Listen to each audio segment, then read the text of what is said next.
what's up everybody? Today is your favorite boxer's favorite nerd, and today we are going to look at the Giant versus Hercules Mixmaster, and we'll throw in the G1 for good measure. The G1, you know, the barrel spun and still rolls alright. One thing right at the top, like this is repro labeled, and you know, it looks striped, but that's the closest you can get. It's just a shame that nobody could get it right with a purple barrel. You know, just a shame. Just unfortunate. But, you know, rolled, and what else did you want from this guy? He was awesome back in the day. Both of these guys roll really well. The plastic we've already talked about with Scrapper, if you want to go there. This guy is like cute. You know, he's like a little cute thing. It looks like a children's toy. You know, more so than like and the barrel does not spin. And the cab gets a little front and back. This guy, the barrel does spin, rolls perfect, and you get serious turning action, which is very nice. Now, this guy is not repro labeled, and he came with this little caution thing across, which at least breaks it up a little bit, and then these red markers, and then the bluish purple window. This guy, I think, had a silver window or something, I can't remember, but now he's good to go, and with the accents, he's alright. So he was a little bit more plain. But in this mode, I have to hand it to this guy, hands down. This guy's got this one beat. Let's get him transformed into foot mode. They're both very easy. The port is there on this one and there on that one. You can, you know, move that down if that really bothers you to cover it up. This one kind of acts like it's the cement coming out, so that's actually kind of cool too. It's smart, it's clever. So this one, you just bring this out,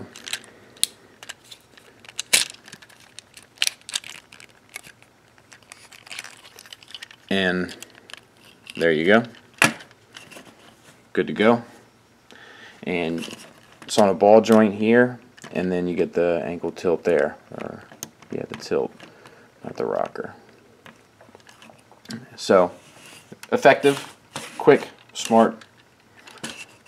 The side profile is like, yeah, good to go. This one, pretty similar, just like that. A little bit easier, just as effective, but perhaps pulls it off more efficiently, and you get the full tilt, and instead of the ball joint, it's got this little hilt joint or tilt joint there.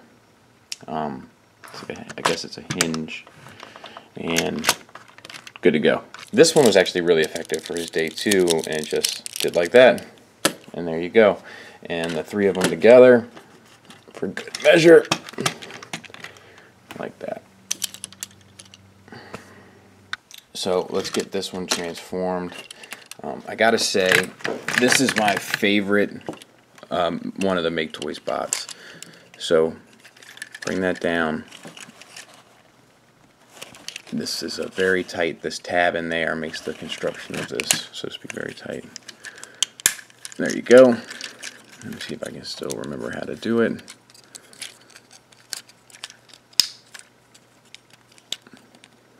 Bring this down here. Same on the other side. Flip that up. Foot down. These flip up. And there you have it. Pull these out to the side. Pull them down. Get him into position. Rotate the head around. There he is.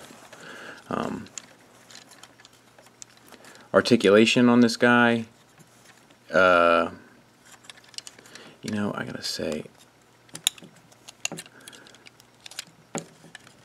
I got this. That's my fault.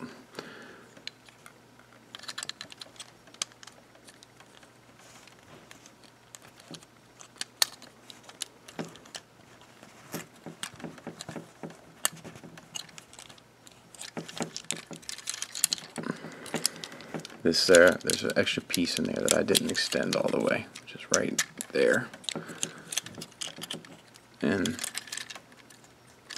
yeah, that definitely makes him look better. That's how I remember him.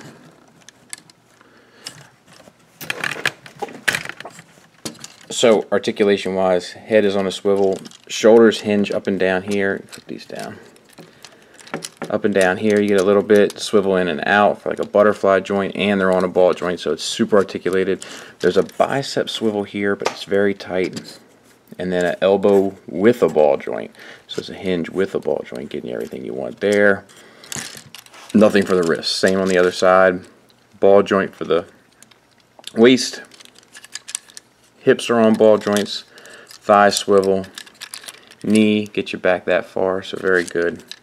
And then ball jointed ankles, getting you the tilt and the rocker a little bit. So, and very aesthetically cool on top of that. You know, this was probably their best one. Okay, to get this guy transformed, get this out of the way and open this up here. Get accordions down. And then you can use these as kind of feet. I got it all buggered up here. Okay, there we go. These open, untab here. And then bring the arms down. Open up these wheels.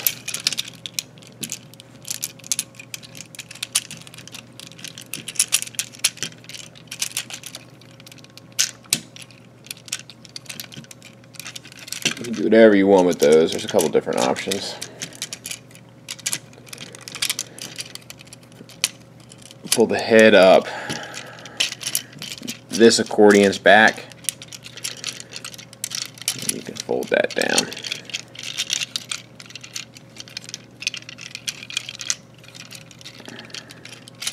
Now this guy has the superior kind of alt mode, but this bot mode kind of fails. It doesn't really look like Mixmaster.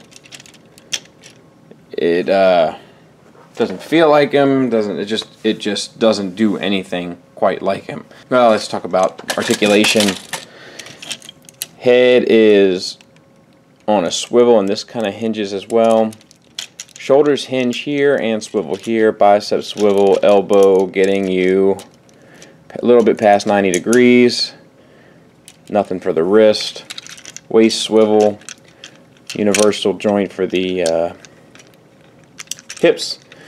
You don't really get a knee. You get a knee forward. You know. So that doesn't quite work. I guess you get this knee here. I guess that's what they're calling it. It just looks so low. The proportions look so wrong. And then nothing for the ankles really. And you know, like when you set up these guys and you put him in the back, it doesn't really, you know, it doesn't really mess you up too much. But he's definitely not the standout member. This guy, you just pull down, close up, and there you have him. For these guys, the Maketoys one is definitely the standout winner. Articulation for this guy, I don't think I went over, but his arms are just on swivels, and you kind of get a knee down there at the bottom. That's on hinge, but you know, is it really worth talking about? You know, this guy's the standout winner. He looks dynamic. You know, you don't have to do the whole weapon nonsense with that. He's more posable. He looks cooler. There's something about him. While he beats him in alt mode, this guy's really just too good. He's really just plain and simple, just too good in robot mode to kind of be matched with this, which is probably one of the ones that's you know, most poorly done, to be quite honest. Maketoys has a pretty poorly done one as well, but we're going to get to that. But this is where the scrappers are kind of close. This one is a standout, easily got him beat across the board. let's keep it going. See you at part 3. Thanks for listening. Thanks for watching. Until next time, take care. So I'm this week I'm thinking about the Mixmaster one. That one's even more confusing because the giant Mixmaster is about the right size, and he looks cooler. So it's a complex aesthetic problem. Is you? What'd you say? It's a complex aesthetic problem. Is your accent changing? Oh no, my mother. What? My mother's German. And your father? Not. I feel like it's a little different every time I come here. I bet you're not even any of that. I bet you're something that's like, I bet you're Australian. So you put on your little fancy European accent, bring in the client, start raking in the dough. I'm so onto you, dude. So onto you. Mr. Skullface, it seems like another situation where you're projecting some issues onto someone else to hide the fact of your own issues. I'm not sure what all that means. I didn't bring my thesaurus, Doc. I will tell you this. The anime look of Giant bothers me overall, but I do like him on Mixmaster. So the anime look, do you have issues with Japanese tentacle porn? Here we are with the tentacle porn again. I'm going to start recording you. My wife doesn't believe me, the stuff I tell her about these sessions, but I'm going to start recording you. Does she think that these are helping? You think you need to be laying down here. Does she think these sessions are helping? I doubt it. Do you feel that they're helping, Mr. Skullface? Sometimes I use these sessions, like I think back on them when I'm being intimate to last a few more minutes. So there's that. So you think about me while you're having sex? And not about you. Don't be strange. The sessions. Wallet-sized picture of Skullface in your wallet, this guy would not be surprised. What are you doing? Oh, just continue, please. Making notes. Always making notes. Yeah, so anyway, I feel like you've been kind of projecting that I have issues with the Japanese anime. I totally don't. It's just not what I necessarily want. I don't want my G1 characters redesigned and reimagined to look anime, necessarily. Even though they are animation based. Yeah. Yes, they're Japanese, started. That doesn't mean that I need them to eat sushi, go fishing, look like giant T-Rexes with spikes on their back. Is this how you perceive the Japanese people, Mr. Skullface? I'm sure there's more. E. Honda, the last Tom Cruise.